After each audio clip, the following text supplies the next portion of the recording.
Welcome to 101. I'm Greg Bassey, your host from the Salisbury Independent newspaper. It's another big day here at PAC 14. It's a big week, it's a big year, it's election time, and we are interviewing all the candidates for all the county offices here in our area in Wicomico County. Today we're doing District 4 of Wicomico County Council, and we have Susanna Kane. Welcome, Susanna. Well, thank you. Thank you for having me. So you're a newcomer. Yes, I am. You know, usually people have run and lost 5 or 6 times before they ever win, it seems like. That's what I hear. But you're going right into it in District 4. Yes, I am. Just right out the gate, hoping to win. Hope I don't have to do this 4 or 5 times. So why do you want to be on the county council? I want to be on the county council because, well, first of all, having moved here approximately 6 years ago from Worcester County and having made it my home and plan to make it my forever home, I love Wicomico County, love my neighborhood, the area around the college where we live. Would love to see great things happen for Wicomico County moving forward. I think there's so much more potential for Wicomico County. One of the reasons why I got involved was I was like most people, I think I saw the political climate where there was so much extreme on both sides. I consider myself to be a moderate conservative, pretty bipartisan. I'd like to see more compromise. I'd like to see, I think I'm a listener. I'm someone that can see both sides. So I think I would be a good fit. You're a Republican. The incumbent on there is Republican John Hall, who's retiring. He's had some great service. Yes. He's a big advocate of the airport. He's sort of our Yes. expert on the airport, so we're gonna miss him. You're a realtor. Is there any areas of expertise that you have that you would take to the council? Yeah, absolutely. And just to speak about John a little bit too, I think one of the reasons why I'd make a good fit for, I think John is also moderate. I believe that he also can be a little bit of a maverick sometimes himself. He voted against the tax cut that one year, yes. Yeah, so I'd like to think that I would. I mean, when's the last time a Republican voted against a tax cut? I think I could easily step into his shoes from that standpoint, because I definitely think I would be making my own decisions, not necessarily always following party lines. Like I said, I like to listen and hear both sides. I'm a big advocate of the airport. I think it is we're the second largest airport in the state of Maryland. In order to grow business in our county, we have to fund the airport. That is just one of our biggest assets and it's underutilized. I've met with Dawn Vec, and we absolutely need to do more with the airport. Yeah, she's been a tremendous asset. Oh, she's tremendous. I wish we could keep her forever. Yeah. But under her, I think that great things can happen. And being a real estate agent, I actually, one of my specialties is relocation. So I actually work with a lot of relocation, USAA relocation, Navy Federal relocation, and companies in the area, whether it's Harris Teeter or another major company. Sometimes it's Purdue, sometimes it just depends on what the company is, but sometimes they get they get referred to me. And I found that I've really become in tune with what people are looking for when they move to the area, to Wicomico County, or, and since I serve the whole area, the whole Eastern Shore, and have a Delaware license, people will ask me, about the school systems. They'll ask me, and they've actually, a lot of people, because of the internet, have already done their research. Right. So they'll ask me, about the school system, about public safety. Those are their 2 major things. And as much as I love Wicomico County, sometimes there's a perception that, our education system or our public safety isn't the best place for these people to relocate. And I find that very disheartening, and I hate to see that because I love it here, and I love my neighborhood. I love this community. I want to see more people want to relocate to Salisbury. You can get a great house. You can get a great, great property for the price. I hate to see that people are just, bypassing us and going to, Worcester County. They might have the beach, but we have the zoo, we have the civic center, we have so much to offer. We have downtown Salisbury. We just had a folk festival. We have great things to offer. So I just want to get the word out there, and Yeah, we hear that all the time, that we have a bad reputation, but we know the reality. We know the numbers Right. show that we do a really good job. Our schools are way better than their Right. reputation. How do we change that? Well, I'm glad you asked me that because I'm very disappointed. One of the things I'd really like to see is better PR for our schools. Just this past weekend, I went to a curriculum carnival for Prince Street Elementary. Right, now this is my fault because the school system was there and they took photos and they sent them to me. And there was I no built PR. Well, no, they did their job, Yes. and I built the page, and then I Yes. didn't have the caption information I needed, so it will be in my paper Okay, this week, I good. promise. So they did. I dropped. They handed me the ball, Okay. and I dropped it. But go ahead, make your point. Yes. Excellent event. The principal. And Prince Street is one of those schools been beaten my down for gosh. years. No, and they have it's the a great most success wonderful story. principal. Yeah. And if you talk to the teachers that are at Prince Street, talk about retention. Right. They have no desire to leave there They're because committed. they love their principal. Yeah. And that's what we want. That's what they talk about with Donna, with her plan, is that the retention of teachers. And here you have a principal at Prince Street, and he's been doing this and just didn't get the publicity that they had hoped for. And these are the kind of things that we need to get out there to the public so that people can see just how important, just the good things that are happening. And I have two other examples of this. I saw 2 nights ago on Facebook that Pinehurst Elementary did a scavenger hunt at the zoo. And the only publicity I saw so far has been on Facebook, where all these families got together and went to Pinehurst from Pinehurst went to the zoo for the evening. And what a great way for the community to come together, for the zoo to partner with the school. Our community is so good about partnering and coming together and collaborating, and we really need to show that to people and really get that out there. And then a couple weeks ago, or maybe it was a week and a half ago, I saw in the newspaper that at Bennett we had a national award winner, a scholar. Yes. Yes. And, that was fantastic. Why wasn't that everywhere? I mean, it was in the newspaper. Yeah, It was I had you that had one. it. You had it in the Independent. Kudos to you. But, we should parade him in front of the county council. He should have his picture taken. He should be on the media outlets everywhere. I mean, he was a 10th grader, I believe, and doing a STEM mapping thing. Yes. Yeah. I mean, what he was doing was tremendous. And, he obviously didn't do that all alone. We have teachers that have gotten him to that point. And those teachers should be recognized. So those are the positive things that I think we really need to focus on in our public school system. I saw you around this spring and summer during the budget time, and there was a lot of business people, leaders in the community who wanted to spend more on education. You were in the room for a lot of that. You heard a lot of that lobbying. Yes. Where do you think that we are on that? Do we need to spend more, or how do you see this working out? Are we spending enough? Any ideas? Well, I agree with John Cannon and the council, and I agree with what they did with going above maintenance of effort.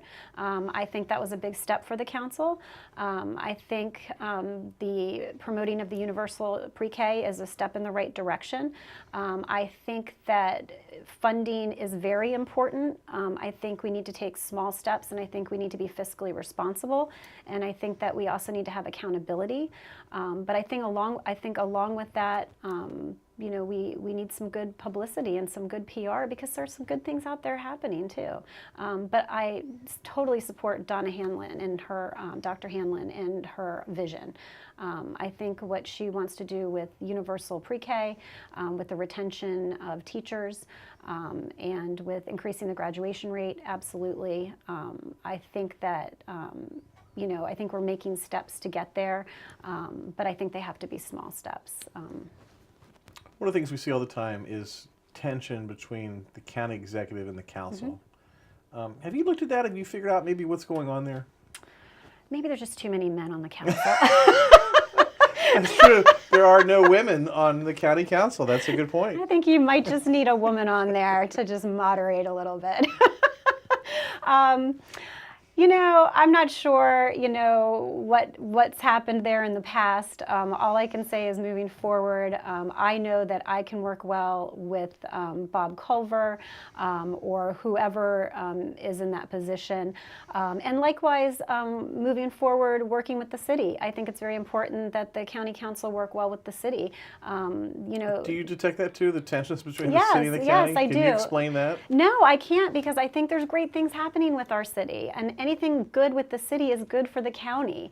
I saw you at the folk festival. I was Yes. like, there's somebody, a Yes. county person, perhaps, Yes. at the folk festival. Absolutely. And that made me happy. Yes, I mean, it's tourism. I mean, hello. I mean, you're bringing in dollars for the county. I mean, anything that comes into the city is good for the county.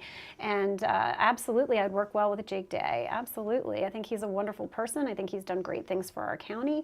I think for the county and the city. And your district is a city. Yes, it's considered it is. a city Absolutely. district. Yes, Yeah. absolutely. So that makes it even, more prevalent. Yeah, so you'd end up de facto being a voice for Salisbury. Yes, absolutely. Almost. So being from the Eastern Shore, we're all suspicious of come-heres. You're probably a come-here. Yes. Tell me about your background that makes you an acceptable come-here. Okay. Well, first I must say that I did grow up in Montgomery County. Originally from Vermont, but I did grow up in Montgomery County, coming to Ocean City. Like most people, every year for 2 weeks every summer, stayed in English Towers or the Pyramid, and went to college at the University of Richmond. Stayed in Richmond for about a year. Had an opportunity to move to Ocean City to purchase a business, and owned a restaurant in Ocean City for a couple of years, and then got my real estate license. And I've had a real estate license in Ocean City and working in the Eastern Shore and in Delaware for the past 19 years. Then why move to Salisbury? I know, that's what everyone said. We moved to Salisbury. The main reason was because I did get offered a management position at Long & Foster. I'm now currently at Caldwell Banker, though, I have to say. But I did get offered a management position at Long & Foster. And we decided that the only way to really do a management job and do it right would be to actually immerse myself in Wicomico County. I find that when managers come from outside the area to manage a place that they don't really know or understand, you don't quite get the respect that you would get. So we decided to move here, and we fell in love with it. My husband was a graduate from Salisbury State. That's probably giving away his age a little bit, so he'll probably be upset with me. But he was familiar with the area anyway, and the area around the college, and we just fell in love with the area once we got up here. And 2 of our children were at the Salisbury School, so it made sense for us. And once we got up here, there was no turning back. We just absolutely love it. You get elected, what do you want to accomplish? What kind of big thing or little thing do you want to see yourself accomplish in your first term?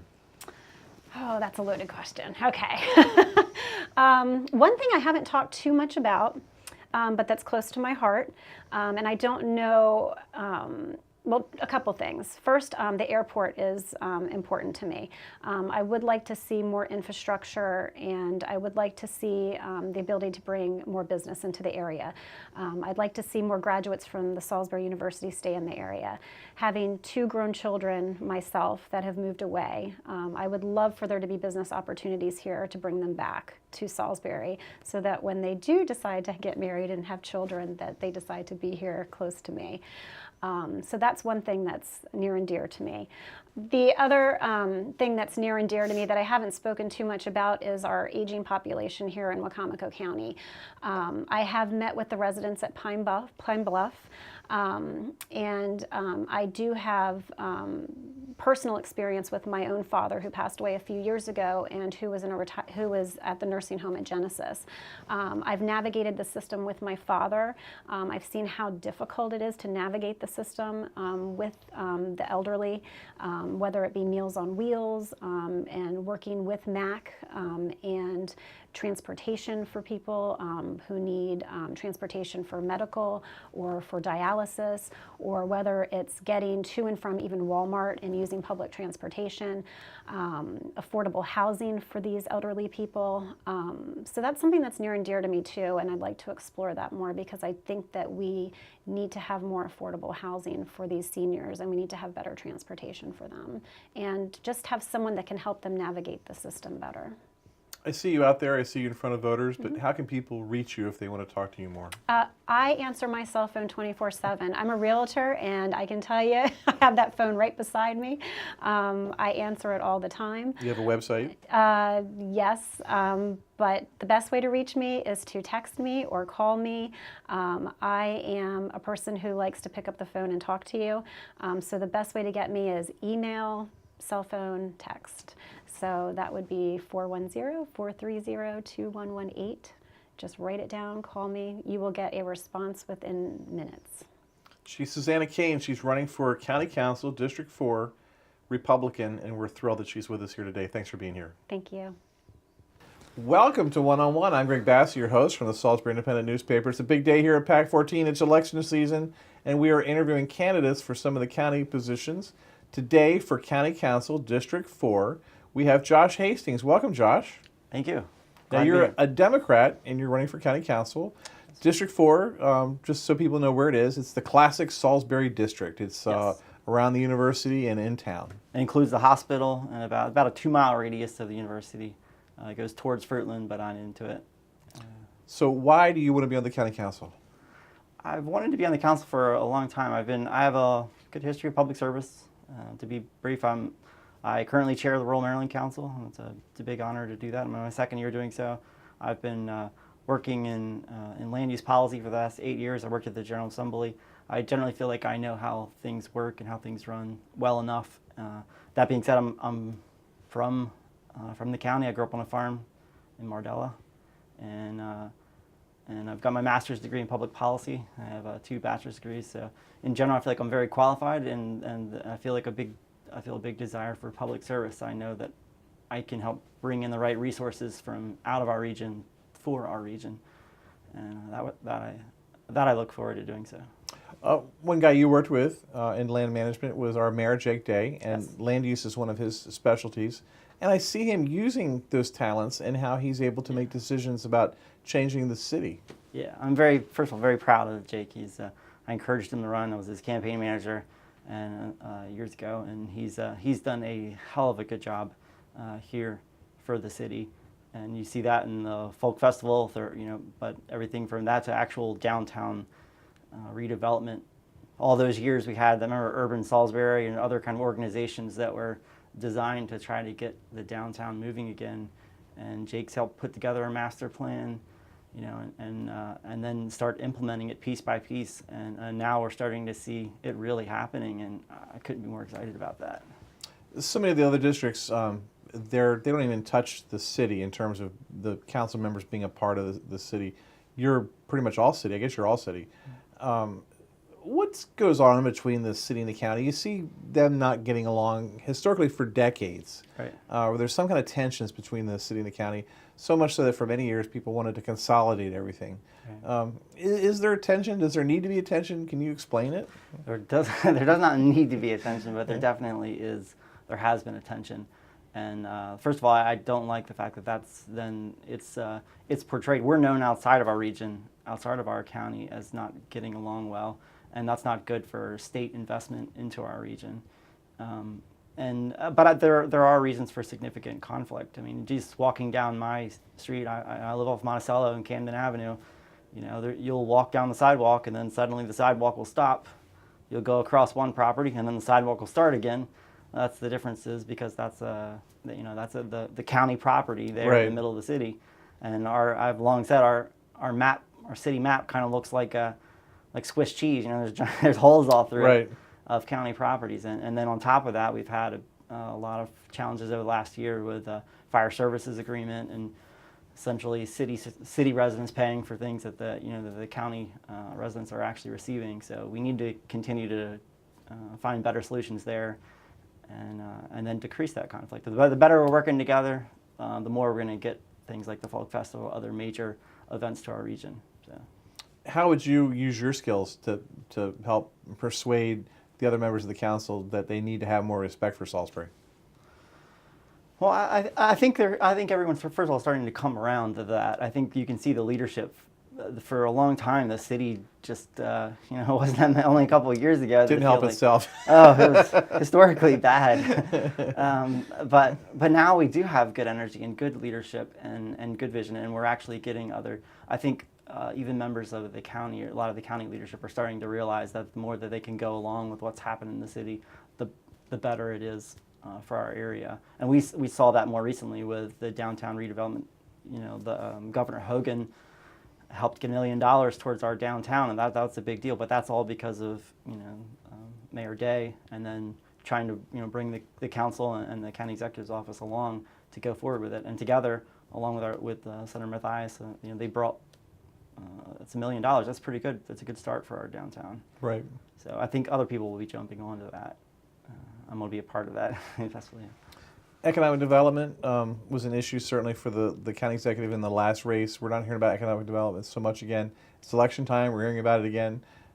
Where are you on this economic development? Do we need to do more to develop the county? Is that a solution? Well, I'll say first of all, I just got back last week from Utah. As I mentioned, I chair the Rural Maryland Council. Maryland is the organization that is chairing all other SRDCs, State Rural Development Commissions, across the nation. And so it was really nice for me to be able to be in another rural area of the country, and then see how they are interacting and what they're doing to build things up. I do think that we definitely need to continue to keep the pressure on. We have things like all the opportunity that could happen within the airport. That is something that we're going to have to continue to actually work on. And my our predecessor, hopefully, if I'm chairman of the airport commission. Yes, very pro airport. Yeah, and John Hall, I say that the current county councilman for our district, is a wonderful human being, who I have just wonderful respect for. He and his wife Carolyn. And if I'm able to be on the council, I'm going to continue to make sure the airport master plan. Dawn Veach is doing a fantastic job leading that. So I'm going to continue to learn everything that I can, and then also build upon that. I think that, combined with the great energy that the Greater Salisbury Committee has and the Chamber of Commerce, there's no doubt that we can get more businesses into our region, and then especially if we continue to build upon education, which is the main. I think that's the biggest factor for a lot of the reasons why people decide to come into our area. Right. The biggest success indicator for any community is whether they have a good airport, a good hospital, and a research university, and then also a community college system. And we have all those. We have everything we need to really be special. Yes, and quality of life on top of that. Right. I mean, the zoo, having that. There's so many. I have a friend who actually just moved here to our region. He just moved here. He and his wife moved here about 5 months ago. They have not yet been to our downtown, our city zoo and the park. And so I was just this week explaining that, hey, how great it was. And so they're excited to go see that. But I think we need more of the general public to see that. The last term here in the county council last year, education has been one of the big focus issues, whether to spend more, what to do about education. Council actually raised the maintenance of effort number for the first time since 2006 or 7. Some progress in that area. Where are you an educator? Do we spend enough? Do we need to spend more? What do we need to do for our schools in the county? Well, I should also say that I'm endorsed by the Wicomico County Education Association, which is very teachers, honored. Yeah, I'm happy to have that. I will also say that some people don't know the term, and they say maintenance of effort. What does that really mean for our area? This is a state determination trying to help. The state is basically trying to make sure that our counties are investing themselves in education. I did speak with the current chair of the Appropriations Committee last year, and she made it very clear. And I've brought this point up to the other council members. She asked why doesn't Wicomico invest in itself when it comes to education, and why are we only doing the bare minimum? Why haven't we in the past done that? And she said, well, essentially what we're doing is we're giving state money to you, a poorer county. Why should we do that if you don't even want to help fund yourself? And that's a real issue, because if suddenly the state next year decides not to do that, And thank God this morning we had, the Board of Revenue estimates that actually was Yeah, it was good news. good news Yeah. there. But if that's not, and suddenly we have any kind of economic downturn, we're going to need to make sure that we're continuing to fund ourselves. And so I'm going to be a part of that, making sure that we are not just one time giving as much money to education, but we need to do much more. My treasurer is Dr. Harlan Eagle, a very well-known educator in the area, and then my twin sister is a teacher, as well as my brother. My siblings shouldn't be spending their own money for classroom supplies, which is currently happening. And so we need to continue to make sure that we're building upon that. And Dr. Hanlon's plan is a good one. I think we need to do a whole heck of a lot more. So I got her back 100%. Yeah, I wonder about that. That comes up as an argument sometimes, that the legislators on the other side of the bridge don't understand why we don't do more for our own schools. Yeah, It's kind of embarrassing when you it think is. about it. Yeah, and we, and I think a lot of the residents here just kind of shrug it off or say, okay, well, it's the system that we have in place. This to get the funds that we do. The revenue cap is one reason why, one large reason why, and the states the folks on the other side of the state, when they're sitting around during General Assembly, and I've spent a lot of years in the General Assembly, that they don't understand why we do what we do. Right. And they're not so. If We it's had a- Norm Conway for many years. He Right. he understood. He was the chairman of the Appropriations Right. Committee. He's now no longer our Right. official. If it's any consolation, they're angrier at Worcester County. Yeah. Because Worcester does have a lot more money that it could devote. Yeah. Vision's an important issue, and sometimes I'm impressed with the number of people I'm surrounded by who seem to have a vision. Other times I'm disappointed that people I think should have a vision don't have a vision. You're a young guy. What's your vision? I'm sure your vision for the future of the county is different than mine, but what is your vision for the future of the county? Well, I openly say on my campaign materials that I want to continue our rural heritage. I want to respect our rural heritage. I grew up on a farm. My family had the very first certified organic farm, fruits and vegetables in the entire state, and we also grew chicken for Purdue. I carry that agricultural heritage with me, and I think we want to continue to stay a place that is rural in nature, that has a close touch to its outdoors and its open space. But we also need to make sure that we're growing in what's happening at the university or all of the festivals that are coming to the downtown. This is the things that I'm going to continue to build upon. The quality of life, that's going to be my big focus. And I know that I can work with the city leadership and other members of the council to try to build upon that across, and not just in Salisbury. I'm a Mardella guy. I want to make sure that the Pittsvilles and the Hebrons and the Sharptowns continue to be as vibrant as possible. That when you drive down the main street of Mardella right now, a lot of rental properties, and it feels like the soul is kind of pulling back a little bit of the area that I grew up in. We're gonna, as far as I'm concerned, we're gonna continue to reinvest in that. But Salisbury is doing a great job starting now, but we're gonna do even more in the future. I think the quality of life certainly is important. But one of the things you get from environmentally oriented candidates, and I get this a lot, is they're opposed to growth and development because they want to keep the quality of life. Is that a negotiable thing, or how do you manage to think about all that? There's huge chunks of our within each of our municipal areas, within our 8 municipalities, that are huge chunks of area that are just not developed. These spaces could be vastly more developed. And you look at space in like Salisbury alone, you look at where the old mall was, that not only could that be an area for future residential growth, but also for greater economic. You're right there next to the hospital or next to the civic center. Without a doubt, we can fill in a lot more people within the infill can be much stronger than it currently is, and then keep our Wicomico River and other areas even greater than it is. The port is the second largest in the state. We need to continue to make sure that it's a special port, that we've have enough. It's been dredged in the right way, and I think anyone can agree with that.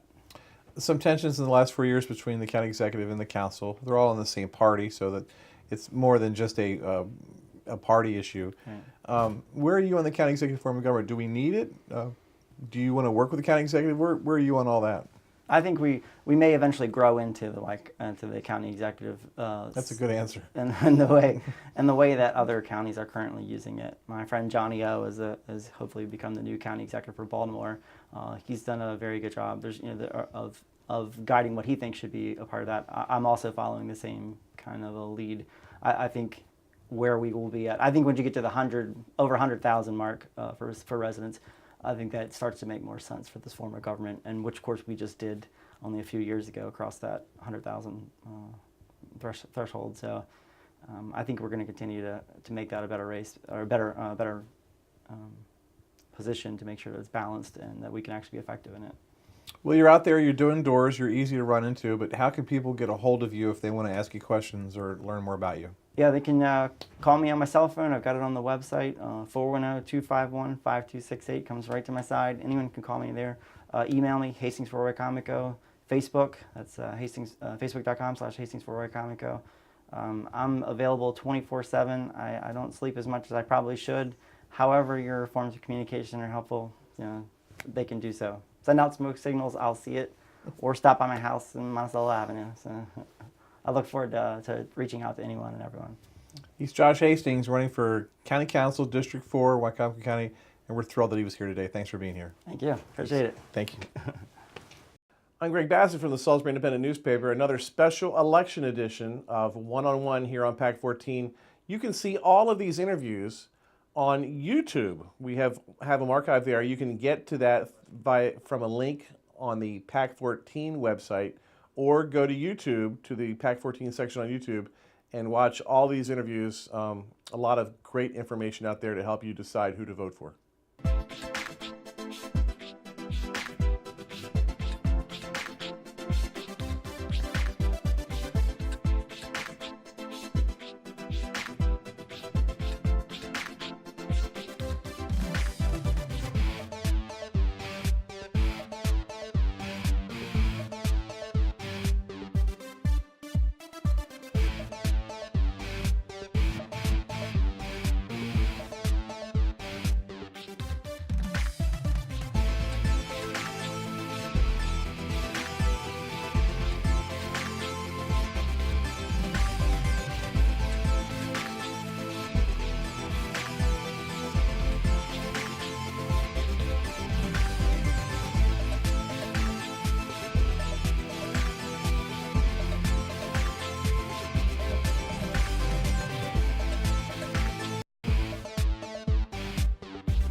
First Shore Federal is proud to support PAC 14 and One-on-One. We'd encourage every business to support PAC 14 and pick a program and support it, and let's make a difference.